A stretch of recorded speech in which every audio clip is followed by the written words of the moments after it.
Seorang penjaga sekolah di Kota Langsa, Provinsi Aceh ditangkap polisi setelah mencuri 79 unit tablet dan 10 laptop milik SMK Negeri 3 tempatnya bekerja. Pelaku ditangkap setelah polisi mendapatkan laporan dari pihak sekolah.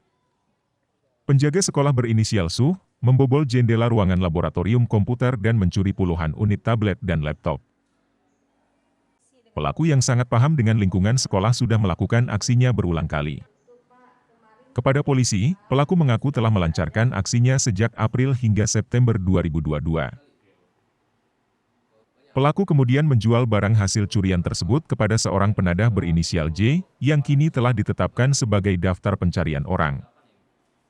Pelaku merupakan salah satu orang yang berprofesi sebagai penjaga sekolah, dalam hal ini adalah SMK 3 Langsa.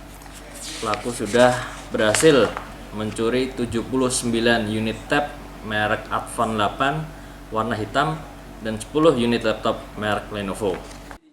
Akibat perbuatannya tersangka dijerat pasal 363 KUHP dengan ancaman hukuman 7 tahun penjara.